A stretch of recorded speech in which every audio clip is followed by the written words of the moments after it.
Olá, boa tarde, estamos chegando, o programa Gente que Fala está no ar, meio-dia em ponto, eu sou Mauro Friesman, nossa audiência nos acompanha pela Rádio Trianon AM 740 de São Paulo e Rádio Universal AM 810 de Santos. Também estamos nas redes sociais, simultaneamente, no Instagram, no Facebook e ainda no nosso canal no YouTube. Siga a gente, curta, compartilhe os nossos conteúdos, interaja com o programa a partir de agora. O número é o 973350038. Mande suas mensagens. Mais uma vez o número 973350038 e interaja também pelas redes sociais, marcando a hashtag Programa Gente que Fala. Hoje é quarta-feira, dia de falar de saúde, de bem-estar, de comportamento nesta edição do programa Gente que Fala. Então, vamos botar em campo os nossos especialistas para tudo isso. Primeiramente, o doutor Aônio Vieira, cirurgião dentista, especialista em prótese dental e implantes. Seja bem-vindo, doutor Aônio, tudo bem? Tudo bem, que bom estar com vocês novamente, Mauro. Um grande abraço a todos os ouvintes, os telespectadores, e vamos lá. Um prazer revê-lo, sempre importante a sua participação por aqui com a gente. Também com a gente a doutora Sônia Palma, médica psiquiatra da Associação Brasileira do Déficit de Atenção. Doutora Sônia, que é professora da Unisa, Universidade de Medicina de Santo Amaro. Seja bem-vinda, doutora Sônia, tudo bem? Muito obrigada pelo convite, é um prazer enorme estar com vocês, com a nossa audiência. Espero que a gente faça um programa, como sempre, maravilhoso. Obrigada, Mauro. Certamente será assim. Também com a gente, doutor Matheus San Romão, médico endocrinologista. Tudo bem, doutor Matheus? Como vai, Mauro? É um prazer sempre poder estar participando do programa aqui, podendo saciar algumas dúvidas e podemos discutir assuntos que são pertinentes. E finalizando aqui o nosso time, doutora Adriana Leocádio, advogada, fundadora da ONG Portal Saúde. Tudo bem, doutora Adriana? Tudo bem, Mauro? Como é que está? É um prazer novamente estar com vocês. Prazer. Boa tarde já, né, a todos aí. Já, boa tarde. Que tenhamos um bom programa. Vamos lá, então vamos para o nosso primeiro tema, 12:03 agora. O presidente da Câmara dos Deputados, Rodrigo Maia, classificou como ilegal e absurda a portaria do Ministério da Saúde, editada na última semana, que altera normas sobre a realização de aborto legal nos casos de estupro. Entre outras medidas, a portaria obriga os médicos a notificarem à polícia os casos de estupro e oferecer à vítima a visualização do feto por meio de ultrassonografia. Segundo Rodrigo Maia, caso o governo não recue da rescisão, abre aspas aqui para o deputado, a Câmara deve ir ao Supremo Tribunal Federal para suscitar esse decreto que é claramente ilegal e inconstitucional. Fecha aspas aqui para o deputado, presidente da Câmara, Rodrigo Maia. Primeiramente, com a doutora Sônia Palma. Doutora, essas novas regras podem afastar as vítimas do atendimento da saúde?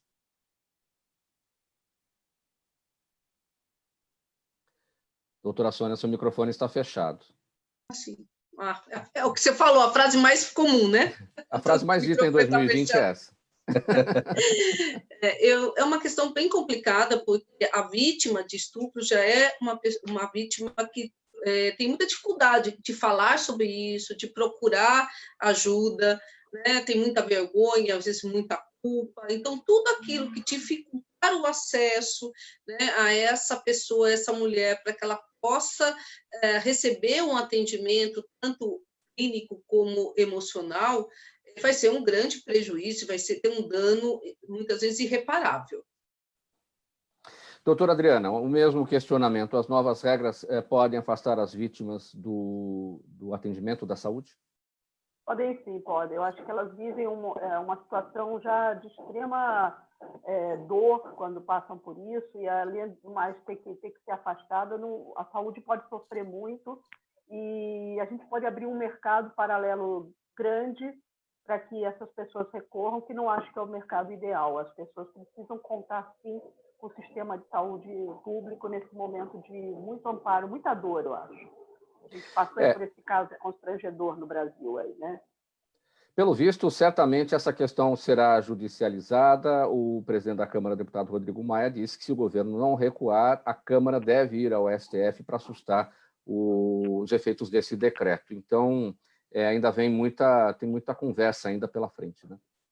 Tem bastante conversa. Eu acho que isso vai vai envolver muitas cabeças da sociedade, né? É importante isso, os conselhos estarem participando, né? Como a doutora falou aí, o dela que é de psicologia e tudo mais, vai envolver muito isso, porque não é um abalo só da pessoa, né? É um abalo da família, da estrutura toda que está ao redor dela. Então, é uma decisão que tem que ser muito cautelar, com muita cautela tem que ser analisada. Quais são, doutora Adriana, os atores, os personagens que devem participar desse debate, que inclui também os aspectos religiosos, certamente, nisso? Então, eu ia falar isso. Eu acho que tem que envolver o pessoal engajado, o pessoal que tem suas religiões, tem que estar envolvido nisso. Eu acho que a sociedade como um todo, Mauro. Eu vejo que todo mundo tem que participar. Não existe um único ator. Eu acho que nós todos temos que participar, até porque todos nós acabamos sendo vítimas desse cenário. Seja de uma forma ou de outra, nós todos podemos passar pela crueldade que se passa essas crianças. A gente tem que rezar, infelizmente, porque quem pode ter uma segurança hoje, uma pseudo-segurança, né? Porque nem todo... Eu não acredito nessa segurança blindada que se faz muito na sociedade, né? Então, eu acho que é um tema que tem que ter o engajamento de todos nós, porque quem hoje vive nesse país, que vai com uma criança, está sujeita a um tio, essas situações que eu acho assim, o cúmulo do absurdo, a gente tem em pleno 2020, me choca muito mais do que um vírus, esse tipo de situação, essa notícia. Eu acho que tem que envolver todo o sistema. O judiciário, a OAB tem que ser mais ativa, tem que participar mais. Eu acho que os conselhos, tanto de medicina como psicologia, tem que estar envolvido, tem que estar engajado. É uma luta de... Olha, eu acredito uma luta insana até, mas tem que ser assim. Os políticos têm, porque eles têm família, eles também estão lá no meio. Todos nós somos atores desse contexto. Então, os grupos de associações... Infelizmente, é um problema cultural a ser enfrentado, não é, doutora Adriana? É isso que me choca, entendeu? Uma coisa assim que a gente está, como eu falei, a gente está em pleno final de 2020, todo mundo sofrendo uma pandemia, e a gente tem que vivenciar noticiário ainda desse calibre, E outra coisa, essa criança não foi a única, né? Se fosse a única, você ainda diria, nossa, é uma tipicidade. Mas isso é um caso que chegou, relatou, gritou, né? Essa que chegou, né, nos noticiários, que, né, ficou emblemática até essa situação, mas isso acontece no dia a dia e é subnotificada, né, muitas vezes, mas essa é uma situação muito comum, principalmente em lugares mais periféricos, né, onde a gente não tem nem a estatística do que essas crianças sofrem, né? Doutor Matheus, sua avaliação enquanto profissional da saúde, enquanto médico, essa mudança de regra ou de regras, essa mudança pode representar, digamos, uma violência já em cima da própria violência que representa o estupro? É um assunto muito complicado, delicado, né? Até porque, que nem foi falado, até a notificação acaba sendo dificultada, né? Então, a partir do momento que nós temos até a notificação dificultada, até a conduta perante a isso acaba se tornando dificultosa também. Então, é um assunto delicado que a gente tem que discutir muito a fundo, sabe assim? E até porque tem um quesito religioso, como foi falado, que tem algumas religiões que aceitam, outras que não. Então, a partir do momento que nós temos tantos empecilhos que possam contribuir aí para uma conduta, tem que ser um assunto mais debatido, mais delicado, e com relação a essa parte de conduta, ao que se deve ser feito, eu acho que deveria ser, pelo menos, ter uma atenção maior para isso, para que a gente possa resolver, porque é um assunto, além de ser delicado, é muito grave, tá certo? E tem ocorrido cada vez mais na população, né? Por mais que a gente esteja em 2020, como foi citado aí também, sabe, a gente espera de que a população vá evoluindo e parece que em alguns momentos tem uma involução, então é uma coisa meio complicada da gente discutir. Doutora Aone, é interessante aqui no Brasil como as coisas acabam sendo debatidas no calor das emoções. Quando acontece alguma coisa, é que levantam aquele assunto e vamos lá discutir ou debater, né? Discutir no sentido do debate, não é bom no calor das emoções, não é verdade? Concordo. Esse é um tema que precisa ser muito bem pensado, e as partes implicadas, no caso, que tem que dar a sua opinião também, e eu não... Parte religiosa, é complicado tudo, mas eu creio que a legislação que deveria mudar com relação aos que fazem o abuso sexual.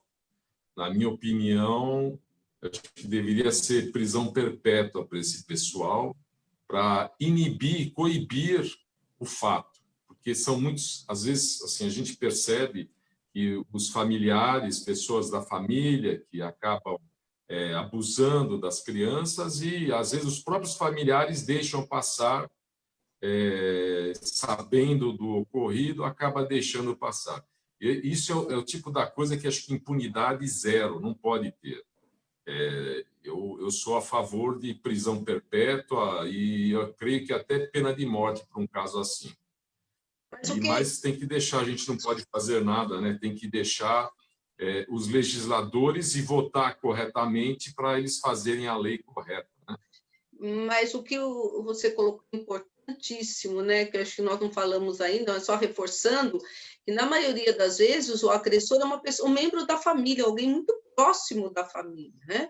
E aí, muitas vezes, por questões econômicas, questões religiosas, nós já tivemos isso lá no nosso serviço, lá em Santo Amaro, eram pessoas que moravam no mesmo quintal, então era muito complicado isso, né? Então, assim, tem fatores múltiplos que podem fazer com que esses casos fiquem embaixo do tapete, não apareçam, né? Então, é muito importante esse diálogo com a sociedade, com o governo, com a sociedade, todos, né, as classes, né, médica, psicológica, tudo, no sentido de poder, porque é um tema de muito preconceito, né? As pessoas têm muito preconceito, muita vergonha, muita dificuldade de discutir esse assunto. Então, essa nossa conversa hoje é super importante para a população, as pessoas que estão nos ouvindo, né? Adriana, como é que os países que tratam esse tema de forma mais madura encaminham as suas legislações a respeito? Eu acho que aí é bem no sentido do que o doutor falou, de que a punição ela é muito mais severa.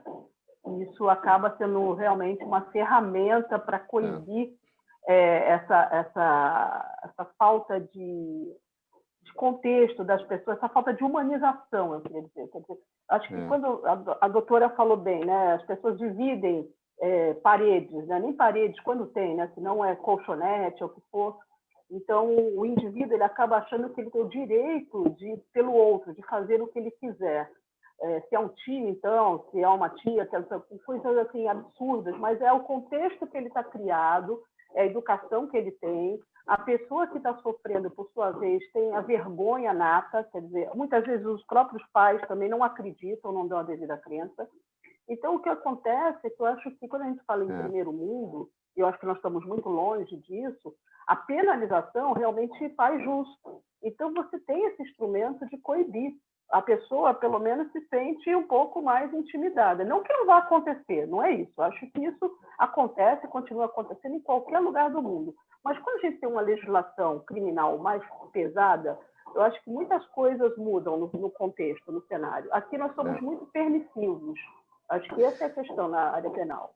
E para finalizar esse tópico ainda, doutora Adriana, a punição mais severa, como você destacou, a doutora Ônio também destacou, desde que as pessoas não encubram, não deixem debaixo do tapete, como salientou a doutora Sônia. Então, para tirar debaixo do tapete, quais são os caminhos, quais são os canais de denúncia? Eu acho que o principal mesmo é recorrer à delegacia, à polícia. Mas, veja, é o que eu falo, muitas vezes as famílias não vão fazer isso. Às vezes até porque a situação, o abusador se torna mais coitadinho do que o que foi abusado. Então, tem sempre esse discurso também. Então, a família acaba, de certa forma, olha, coitado, mas veja, ele pode ser uma pessoa que realmente tem uma patologia mental que levou a isso. Acho que tudo é possível. Mas eu acho que a gente recorrer à polícia ainda é o primeiro caminho a ser feito. delegacias, tal, fazer toda a trajetória, não tem como. Agora, nós temos que ter um serviço também, policial, que seja mais acolhedor, eu acho, nesse sentido, porque hoje é outra parte que a gente tem, é o sentido vexatório, né? Você entrar hoje numa delegacia com uma criança ou com uma mulher, né? Por isso que nós temos as delegacias das mulheres. Mesmo assim, eu sei que as mulheres não são totalmente acalentadoras. Você ainda sofre o discurso do famoso preconceito de, pô, mas você estava vestindo mini saia, você estava com decote, sabe? Então, você entrar, levar seu filho, ser exposto a isso, tem que ser acolhedor, né? Não pode ser tratado de uma maneira com piadinha, irônica, tem que ter um sistema mais Eu não sei, doutora Adriana, se a doutora Sônia possa falar. Se você concorda, mas também tem uma morosidade muito grande da justiça. Eu conheço alguns casos em que a família denunciou, as pessoas sabem quem é o abusador e nada foi feito durante anos. Corre anos e chama a criança, chama a família, chama o psicólogo, assistente social, isso leva anos, né? Expondo a vítima a situações fechatórias, a situações de ter que ficar inúmeras vezes contando aquela situação que é bastante traumática. Eu acho que essa discussão surgiu porque a vítima, no caso da mídia, foi uma criança muito pequena, uma pré-adolescente que gerou uma gravidez. Porque senão talvez nem chegasse a mídia, né? Nem chegasse aos jornais, né? Então, assim, o que você colocou, doutora Adriana, tem que mudar também a forma de abordagem às vítimas, para que as vítimas não virem culpadas, né? Não fiquem com a sensação de que elas fizeram uma coisa errada, quando na verdade não foi. Pessoal, vamos seguindo com mais um tema aqui para nossa análise e debate, nessa edição do programa Gente que Fala, dedicada a falar de saúde e de bem-estar e comportamento com nosso time aqui de especialistas. Você nos acompanha pela Rádio Trianon AM 740 de São Paulo, Rádio Universal AM 810 de Santos e também nas redes sociais, Instagram, Facebook e no nosso canal no YouTube. Com a pandemia do coronavírus e as necessidades e as necessárias medidas de isolamento e confinamento domiciliar, crianças e adolescentes estão sob o risco ainda maior de sofrer violência física, sexual e psicológica. A situação preocupa a ponto de a Unicef, o Fundo das Nações Unidas para a Infância, divulgar uma nota afirmando que, com a necessidade do isolamento, é preciso também que todos façam um esforço extra e estejam atentos para evitar que crianças e adolescentes sofram agressões e outros atos de violência. Doutora Sônia Palma, nessa questão, tudo começa com os pais, com os responsáveis, no sentido de que é importante criar um ambiente seguro dentro de casa? Sim, eu acho que a pandemia... É muito importante esse tópico que você comentou agora e que você está colocando em debate, porque a questão da pandemia e do isolamento social fez com que as crianças saíssem da escola e ficassem em casa. Os adolescentes, as crianças, mesmo as mulheres, que a gente não pode também, que cresceu 180, acho que quase 40% a questão das denúncias de violência contra as mulheres, né? Então, essa relação que ficou muito próxima, né? O pai, a mãe, os filhos, muitas vezes em locais, em casas que não têm espaço suficiente, ficam todos se trombando, né? E com isso as relações também, que muitas vezes já não eram boas, podem piorar ainda mais. Os pais têm que trabalhar e têm também que dar conta do estudo dos filhos. Ou os pais perderam o emprego, estão muito nervosos, muito irritados, a criança chora, o bebê chora, isso pode aumentar e vem aumentando a questão da violência contra as crianças e adolescentes e contra as mulheres também. Mas não só a violência física, a violência psicológica, né, emocional, xingamentos, menosprezos, o aumento que nós também temos que pensar no aumento atual do uso, né, de substâncias psicoativas, o álcool, o aumento do consumo de álcool na pandemia também é crescente, isso também ajuda, né, na violência, no aumento da irritabilidade, no aumento da violência doméstica. Então, O que precisa ser feito, né, o que a gente tem feito, e aí acho que até a mídia pode ajudar bastante, é trazendo essas questões à tona, né, e principalmente as famílias que puderem procurar apoio psicológico, se perceberem que estão perdendo a condição de lidar com os problemas domésticos, com as questões financeiras, né? Nós sabemos que a pandemia vem aumentando, principalmente nas pessoas mais vulneráveis, os transtornos mentais, né? As pessoas não tinham ou que já tinham piorado, então depressão, ansiedade, então, todos esses fatores juntos vão contribuir para o aumento da violência, né? Violência no sentido mais geral, o Mauro. Quando a mulher é a vítima da violência, dentro desse mesmo contexto de aumento da violência contra a mulher por conta do isolamento social, por conta da pandemia, as pessoas dentro de casa, ela tem o caminho da denúncia, muitas não têm, acabam também envolvidas pelas questões emocionais e não denunciam, mas aquelas que têm encontram um caminho aí nas autoridades. Agora, quando se trata de criança, quem é que denuncia? Olha, o que tem denunciado, quem denuncia muitas vezes é vizinho, é um parente próximo que percebe a situação que está acontecendo, né? Mas em geral tem uma invisibilidade, esse sofrimento, essas crianças e adolescentes são quase invisíveis, né? Então, por isso que precisamos alertar parentes mais próximos, comunidade, então, abordagens mais comunitárias, né, que possam ajudar esses adolescentes, essas crianças, a não serem vítimas, e às vezes vítimas de forma cruel. Não, são crianças que vão parar no pronto-socorro, né, e muitas vezes os pais mentem, dizem que a criança caiu, que a criança brigou com outro irmão, mas, na verdade, é violência física que esses pais fazem, né? E assim, e também para que a comunidade não fique com aquela questão, não vou me meter, não vou chamar, não vou me envolver. Tem que se envolver, sim, porque às vezes crianças morrem até por conta dessas lesões que são causadas. E as lesões que não são físicas, Mauro, também o impacto psicológico. A gente sabe, né, que questões de violência emocional, sexual, todas as violências, quanto mais jovem for a criança, mais isso vai provocar na adolescência, início da vida adulta, um risco maior para transtornos mentais, depressão, né, ansiedade e, com isso, o risco de aumento de suicídio, que vem crescendo na faixa dos adolescentes de forma muito rápida e muito importante. Então, voltando à sua pergunta, eu acho que é sensibilizar as pessoas que estão em volta dessa criança que está sofrendo, para que elas conversem com os pais ou mesmo denunciem esses agressores, né? Você falou do suicídio, é mais um patamar de gravidade, né? Subindo na gravidade das implicações dessa problemática. Isso tudo tem aparecido, não só o suicídio, mas porque o suicídio é a violência auto-infligida, né? Tem ainda a questão de mutilações, crianças que partem para outras...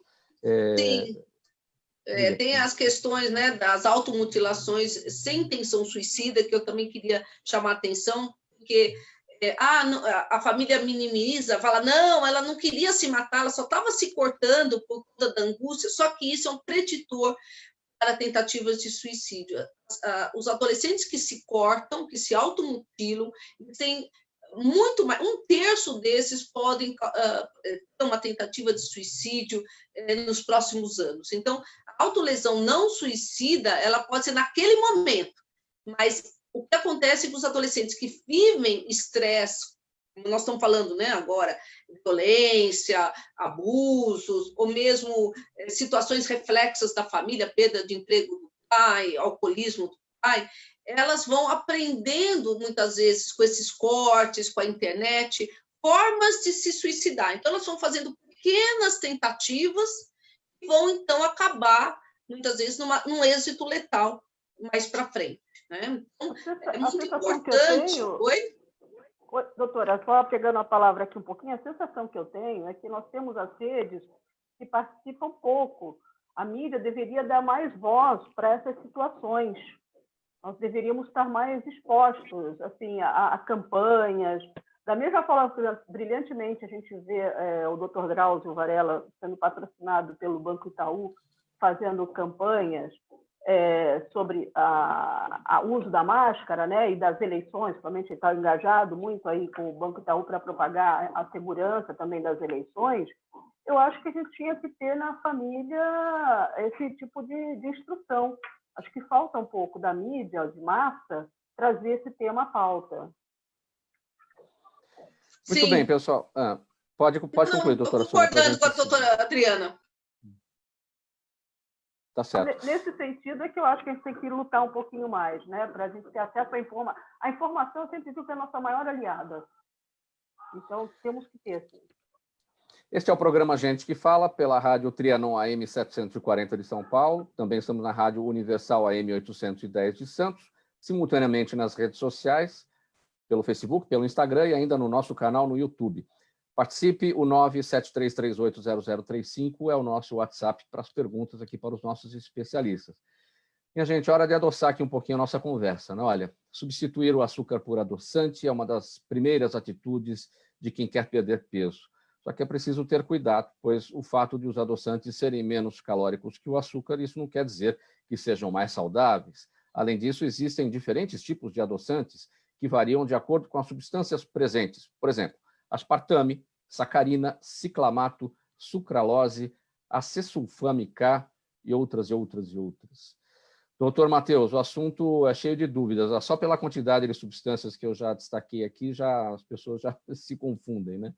Como é que a gente deve escolher o adoçante e como comparar o que é melhor em relação ao açúcar ou pior? Só pelo número de nomes que tem, né? As pessoas já se perdem, né?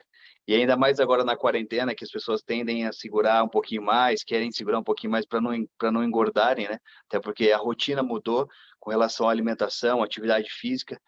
Então, assim, quando a gente fala no assunto adoçante, a gente tem que lembrar que existem os sintéticos e os naturais.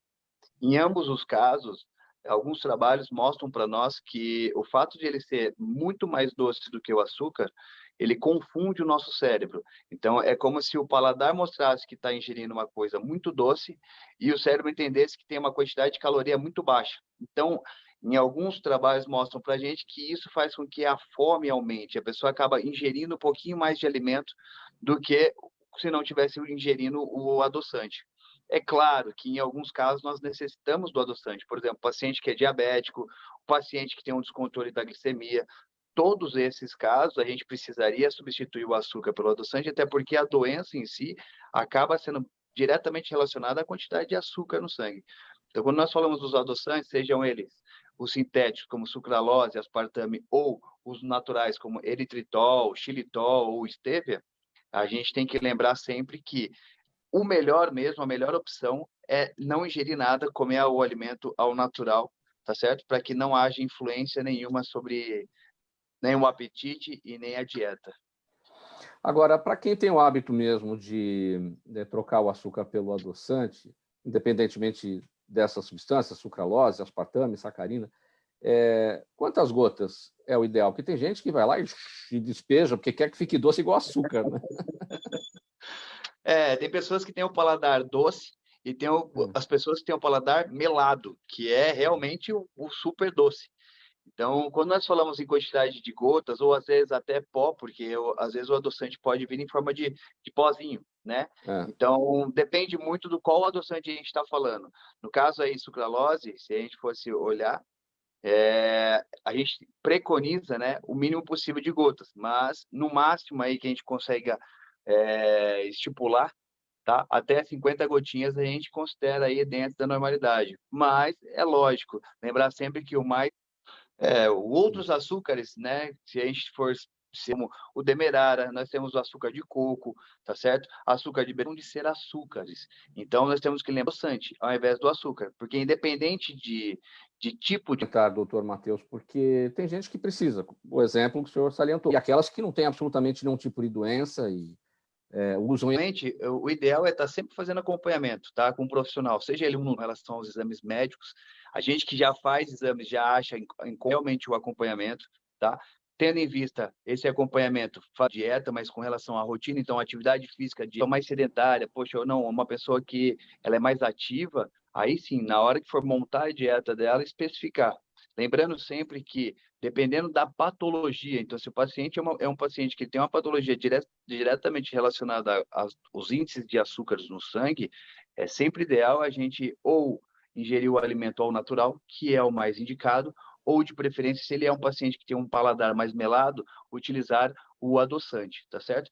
De contrapartida, em outros pacientes, como pacientes que não tenham nenhuma patologia relacionada ao caso, novamente a indicação é alimentos naturais é a melhor indicação, porém, ele pode preferir aí, muitas vezes pelo açúcar. Às vezes, muita gente que gosta muito de utilizar o mel, que acaba sendo um açúcar natural, mas ele não deixa de ser açúcar. É uma realidade a procura pelo nutrólogo, pelo nutricionista, porque tem muita gente que sequer vai ao médico e fala, eu não tenho nada, não sinto nada, não preciso fazer exames, eu só vou ao médico quando sinto dor. Então, muito menos a pessoa vai procurar um nutrólogo ou nutricionista para se orientar sobre essa parte. Este é o papel do endocrinologista, aí que entra na sua área. Quando chega o paciente, a indicação sai por aí, né? Também, tá? Também. Dependendo da pessoa. Então, por exemplo, a mulher costuma fazer o check-up com o ginecologista. Então, geralmente, o ginecologista é que acaba indicando, né, ou orientando ela que ela necessite de passar com um especialista.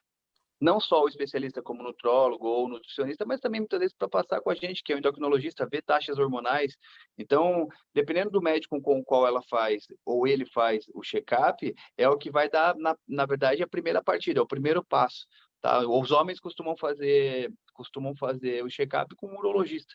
Tá? Então, a partir do momento que nós temos alguém que faz um acompanhamento, né, ele possa nos orientar, aí já a sequência já vem logo em seguida.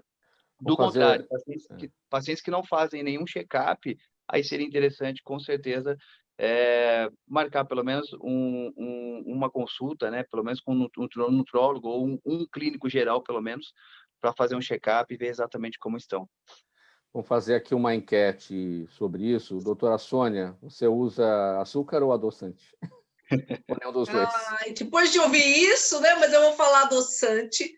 Mas eu queria falar rapidinho, só que, doutor Matheus, como é importante para um psiquiatra ter o apoio de um endócrino, de um endocrinologista, de um nutrólogo, porque os pacientes, eles deprimidos, por exemplo, eles tomam medicações que às vezes provocam, engordam, eles têm menos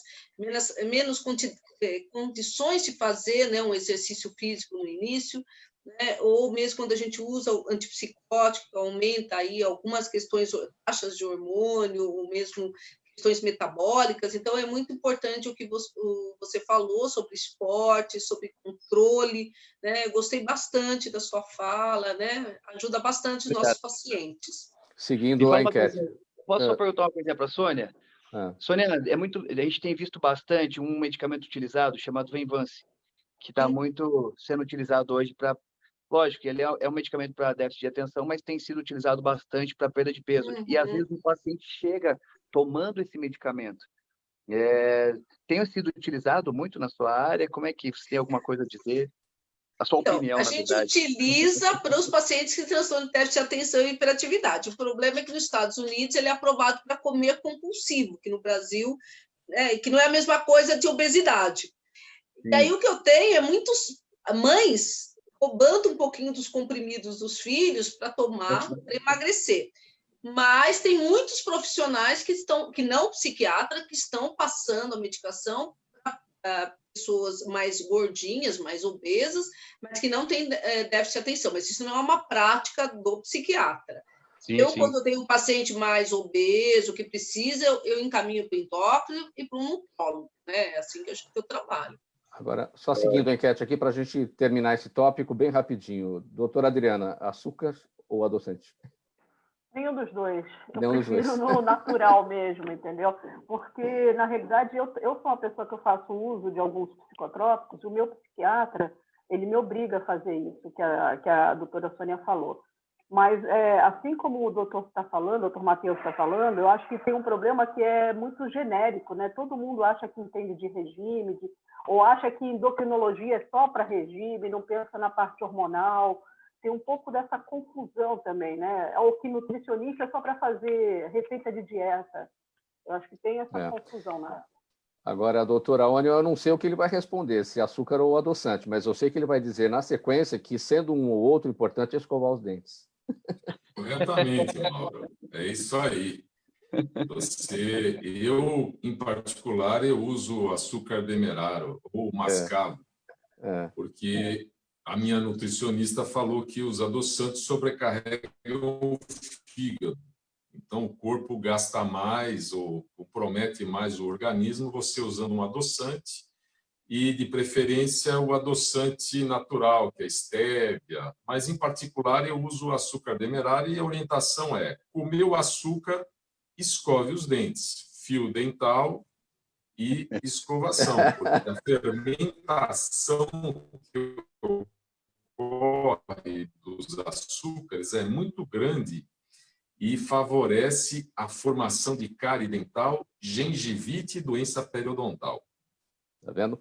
Eu disse que o doutor Aoni ia falar a respeito. Doutor Aoni, o próximo tema é seu, já já a gente chega nele, é o clareamento. Antes disso, uma mensagem aqui da Prefeitura de São Paulo, que eu estou vendo um problema de qualidade de sinal aqui. Vocês me ouvem? Estou ouvindo. Então vamos seguindo aqui, olha, a mensagem aqui da Prefeitura de São Paulo. Galera, para vocês que, assim como eu, moram aqui na cidade de São Paulo, a gente não pode esquecer que continua em quarentena e que tem que seguir as recomendações para barrar o coronavírus, tá certo?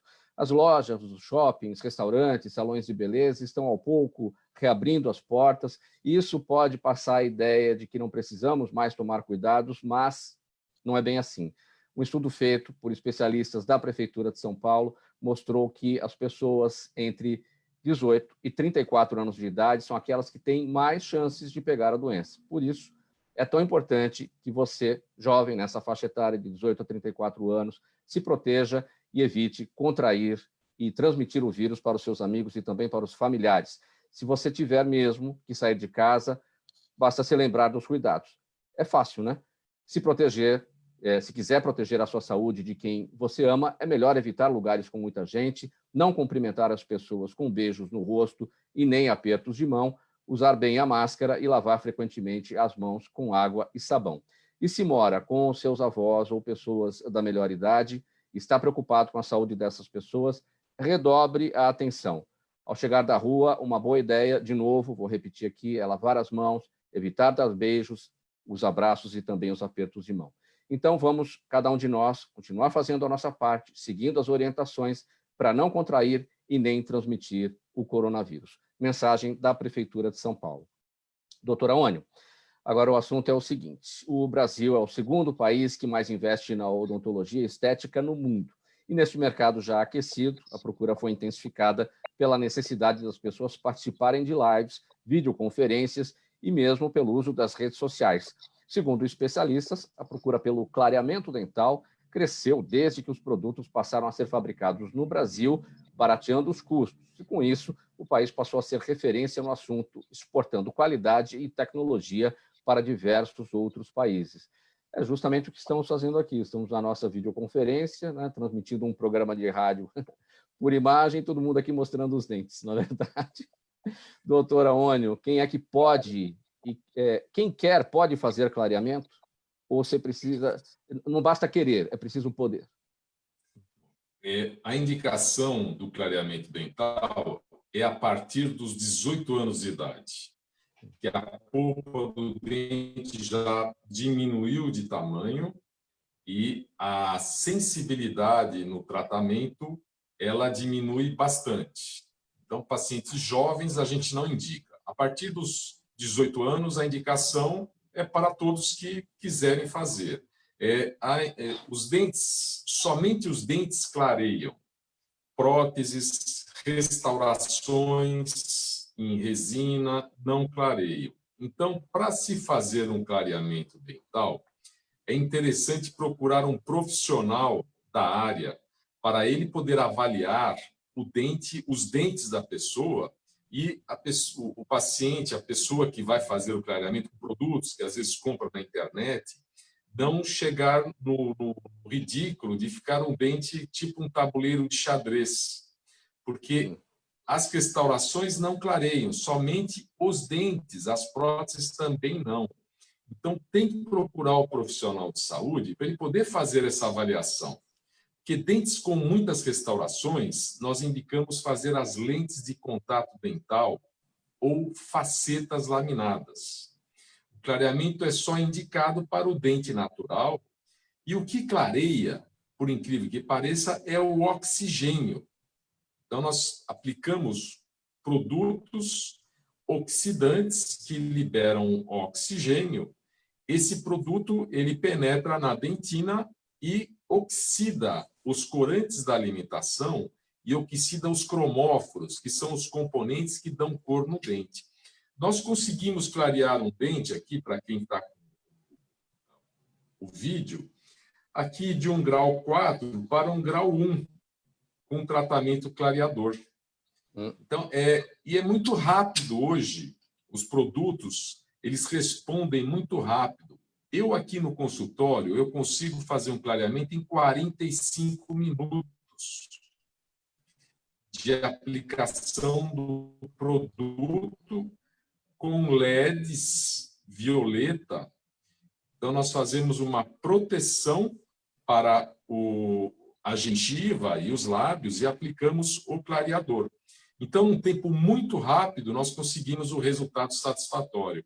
E o nosso sorriso é o nosso cartão de visitas. Então, você sorrir com dentes brancos, claros, é muito gratificante para a pessoa. Ela passa a ter um comportamento melhor perante a sociedade. Apesar que hoje, com as máscaras, então isso aí diminuiu um pouquinho, mas no convívio e na rede social, nos vídeos, é muito importante a pessoa ter um sorriso bonito. Agora, você falou em 45 minutos. Tem o clareamento que é feito no consultório e aquele que é feito em casa. E aí tem uma sequência de dias para esse trabalho ser feito. Não é assim que funciona? Então, eu tenho um protocolo que a pessoa utiliza o clareador doméstico por 1 hora em 2 dias que antecedem ao tratamento aplicação do peróxido de hidrogênio. Então, a pessoa usa um peróxido em casa, fraco, para não dar sensibilidade. E no 3º dia, nessa sessão de 45 minutos, de 1 hora, eu consigo fazer o procedimento e deixar os dentes claros sem sensibilidade nenhuma. Porque o problema do clareamento doméstico é a sensibilidade que dá, porque demora até 15 dias para se chegar num resultado satisfatório. Para finalizar esse tópico, doutor Aônio, tem gente que tem os dentes branquinhos, parece até uma tecla de piano, parece o marfim da tecla do piano. E tem gente que tem os dentes mais amarelados, que não são necessariamente amarelados por alimentos, como chocolate, como café, enfim. É um amarelado natural da dentina ou do esmalte, não sei, como leigo eu não sei dizer. Esses dentes são clareáveis? São. Os únicos dentes que nós não conseguimos fazer o clareamento são dentes escurecidos por antibióticos durante o crescimento da criança ou na formação desse germe dentário. A criança tomou antibiótico, antigamente tomava tetraciclina, e dentes manchados por fluorose. Então, esses dentes a gente não consegue clarear, aí tem que partir para o tratamento das facetas laminadas e lente de contato. Aqui eu tenho um modelinho que mostra que a gente cobre, é como se fosse uma unha postiça. Então, nós colocamos nos dentes e conseguimos clarear os dentes. Então, a indicação para esses dentes manchados por antibiótico, ou escurecidos por antibiótico, é a lente de contato, a faceta laminada. Eu não consigo, ninguém consegue atingir esses cromóforos, porque eles estão com problema. Então, a gente não consegue clarear. Mas, fora isso, todos os dentes nós conseguimos um resultado muito bom em um tempo bem pequeno. Ok, agora mais um tema aqui para análise e debate. Em uma decisão recente, o ministro Luiz Felipe Salomão, do Superior Tribunal de Justiça, anulou o acórdão que obrigava as operadoras de saúde a custearem medicamento fora das diretrizes de utilização do rol da ANS, aqueles de caráter meramente experimental. E numa outra decisão, do STJ, a Anvisa derrubou a liminar que obrigava os planos de saúde a oferecerem os testes sorológicos para o novo coronavírus. As decisões despertaram desconfianças, já que as opções recentes do tribunal foram sempre contra os consumidores. Doutora Adriana Leocádio, o que está acontecendo? Que as decisões estão vindo de forma contrária aos consumidores aí nos últimos momentos? Infelizmente, nós estamos passando, que eu diria, pelo maior momento de insegurança jurídica. E essas decisões monocráticas que estão sendo proferidas pela 4ª turma do Superior Tribunal de Justiça, fazendo entender a todo mundo que existem 2 turmas para julgar os processos do direito privado, e esse é um caso que envolve plano de saúde. Infelizmente, a 4ª turma está seguindo uma tendência que é um retrocesso, no meu entendimento, porque desde a criação da lei dos planos de saúde, chegou-se ao entendimento de que o rol que a ANS estipula como os procedimentos mínimos obrigatórios a ser fornecido administrativamente, o judiciário sempre trazia como um rol exemplificativo e não taxativo. E agora, desde o final de 2019 e depois com o adendo da pandemia, onde principalmente nós estamos tendo poucas possibilidades de estar junto ali com os decisores, no pé deles, na realidade, começou a ter essas decisões monocráticas, dando o famoso overruling, quer dizer, você ganha tudo, aí chega lá no superior, o ministro entende que não é seu porque não faz direito ao rol de procedimentos, da causa parecer favorável ao plano de saúde. Então, só usando um exemplo, que acho que vai envolver, inclusive, a opinião da doutora Sônia, é caso de autismo.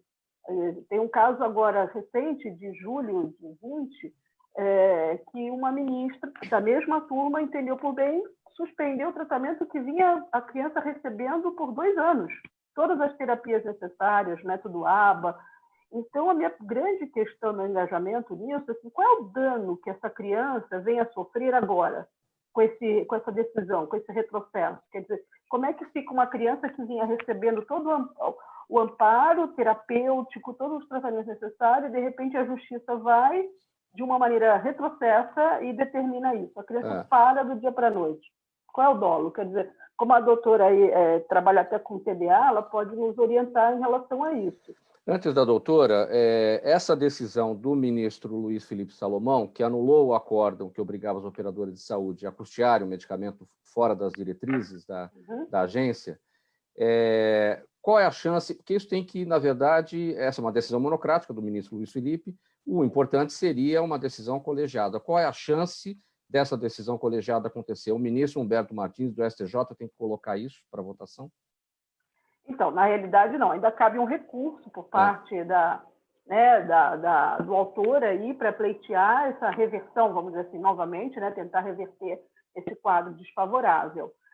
Mas eu acredito que isso vai chegar para frente, vamos talvez chegar ao Supremo com essas decisões, porque hoje nós já temos mais de 100 decisões monocráticas paradas, todas de diferentes patologias.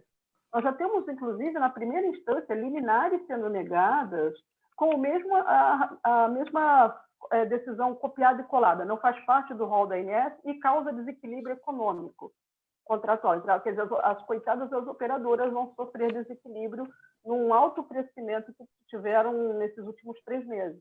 Crescimentos bilionários com isso. Quer dizer, eu não sou favorável de que a operadora tenha que sofrer falência financeira. Pelo contrário.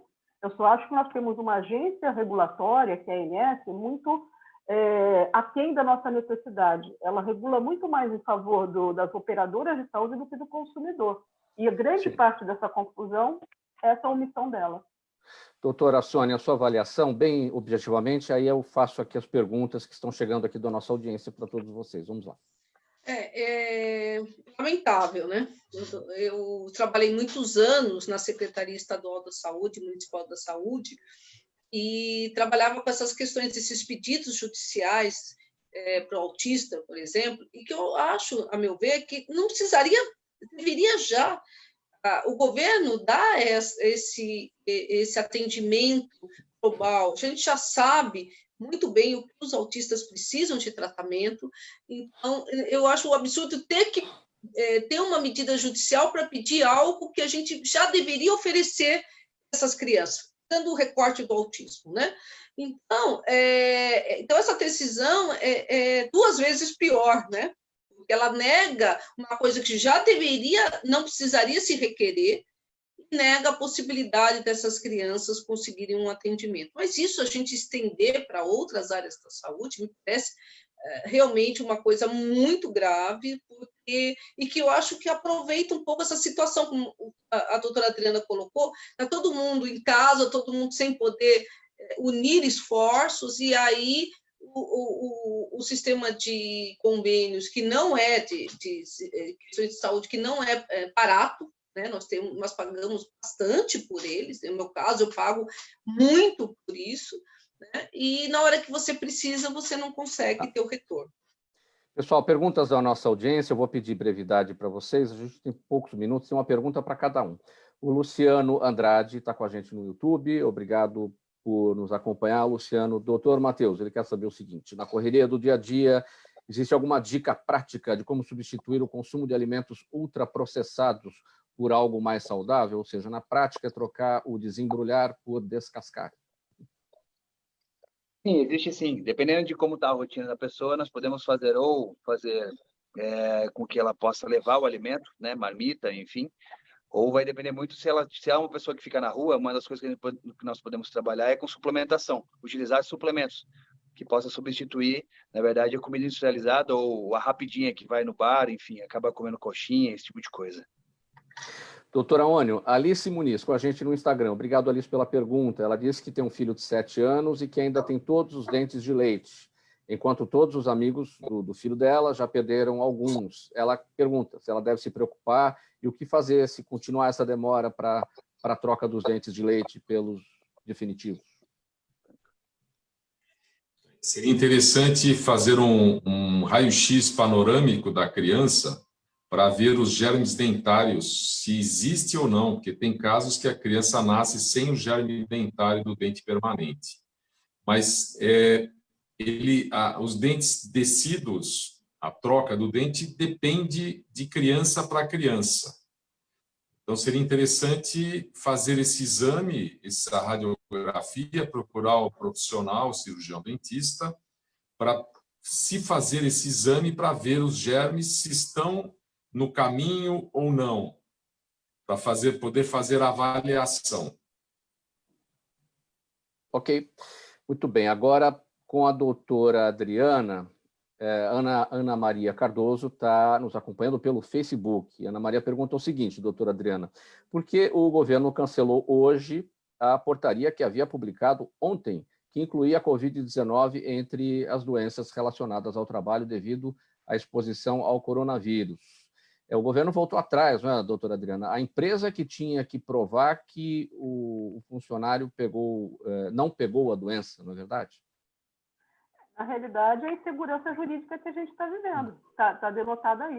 Quer dizer, ninguém sabe o que pode, o que não pode, para onde vai. Está tudo, uma hora prova, uma hora volta.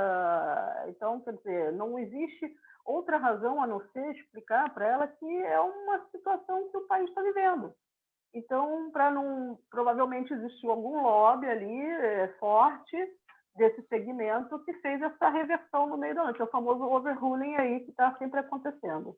E vocês, operadores do direito, ficam malucos, né? Cada dia uma regra, fica difícil